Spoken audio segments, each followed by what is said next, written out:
Hello students and welcome to our third class, and in today's class we are going to be tying, tucking, cutting and adding new fishing line. So that's our class for today, and we are going to start with tying off our fishing line. Okay, so this is my beaded mat or swatch right here, and what I usually do is I make sure that both my fishing lines meet on one spot, and in order for that to happen I need to partially complete a cross or a circle of 4. Okay, so the fishing line on my right hand, I'm just going to do what I normally do. I'm going to insert that fishing line into the following bead from the previous row. Okay, then with the fishing line on my left hand, that is the picking fishing line, I'm going to pick up my 2 beads like I normally would, but no sort of crossing or interlocking is going to happen here. Okay, now at this point where we don't cross and we don't interlock, both our fishing lines are going to meet on one spot like this. Okay, so if I bring both fishing lines together, as you can see, it's going to form a cross, and that is the place that we are going to tie our work. So we're going to tie our work right there. So you're just going to do a double knot. So I'm just going to tie it the first time like you normally would tie something. I'm going to tie it the first time, then make sure you tie it very strong, and I'm going to tie the second time. Now tie it as strong as possible so that the knot is going to be a very small knot. You don't want to make a very big knot, because you want the knot to be small in a way that we are going to tuck it into a bead. So this is my knot right here. This is my knot right here, and I am simply going to tuck it into the bead that is closest to the knot. Now know that you're not going to work your fishing lines into any of the beads that we have not worked on yet. So we're going to start now with tucking. We have tied, now let us tuck. So in order to tuck away or hide your fishing line in a proper manner, just make sure that you're not inserting your fishing line to these points that I'm showing you, because we still need to work on those points. We need our fishing lines to work on those points. So you're going to insert your fishing lines into like far away from where we are working. Okay, so this is our knot. That's our knot right there. And like I was saying, you need to insert the fishing line into the closest bead beside the knot, and you're going to pull that knot into that bead. As you can see, I'm pulling hard, and there knot is invisible now. You can no longer see it. Okay, now if you tied your knot to be very small, it is possible for a fishing line to still pass through that bead that has the knot, right? Okay, now let us tuck properly. Now tucking your fishing line, you need to go in a zigzag motion. Now my fishing line is to the right? So the next motion is to go down, then to the left or right, then down again, then to the left or right or upwards. Now you don't, I repeat, what I'm about to show you right now, you don't do this. This is called straight line tucking, and straight line tucking is only done in special times, but anytime like this you don't do straight line tucking. Straight line tucking is done only in decorations. Let me just say it like that. I think I'm going to talk about it, straight line tucking, in the next video. Okay, when you use straight line tucking.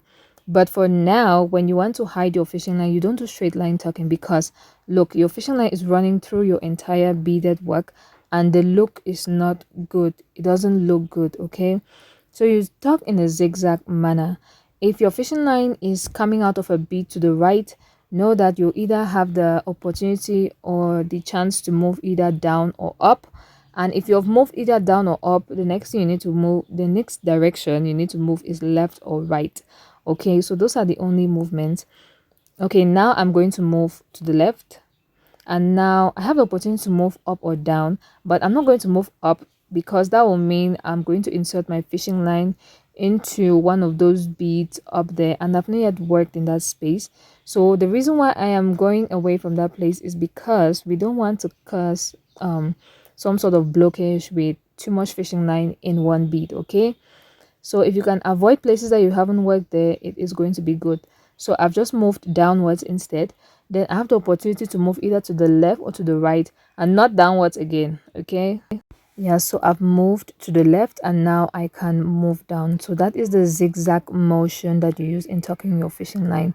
And I'm going to repeat the same thing for the other end of the fishing line, and I'm just going to move downwards like so. As you can see, my fishing line was resisting a bit. I'll also have a video on what to do if your fishing line is resisting to enter your bead. Okay, now I'm going to move to the left because I have that choice, left or right, and I'm going to move downwards now. So if you have a big project, make sure you tuck in your fishing line as many times as possible around your work, which is why I said you should leave, I don't know, did I say this? But before you start tucking in, before you tie off, make sure you leave a considerate amount of fishing line before you tie off, so that you can tuck in your fishing line nice and good and properly. So as you can see, my fishing line is coming out of two different areas and my knot is no longer showing. It's like there is no knot in the back at all. Okay, so this is what your bag is supposed to be showing. Okay, here is a swatch that we are demonstrating on. So how to cut your fishing line. Now I like to cut my fishing line typically at the edges of the bag. Okay, now this is the way to cut your fishing line. Make sure you create tension. You pull your fishing line very hard, create tension and snip it. When you create tension, you push down on your beaded bag or whatever swatch you're doing, then you cut it. Make sure you create that tension. I'm going to demonstrate it again. So I'm holding my fishing line. I'm going to insert my scissors the fishing line is going to be between my scissors, and I'm going to push downwards on my work and pull upwards on the fishing line. Then I'm going to snip it very fast, and that is going to hide the fishing line. You're not going to see any fishing line popping out. Okay, this is how it is going to look like. I'm going to show you a clip of what is going to happen if we don't create that tension. So here is a larger mat that I was working on.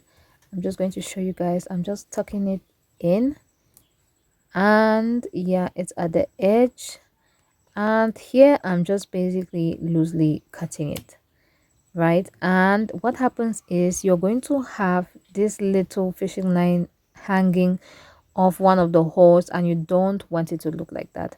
So you must apply tension.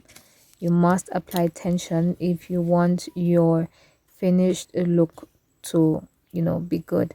Sometimes, let me just give you this tip.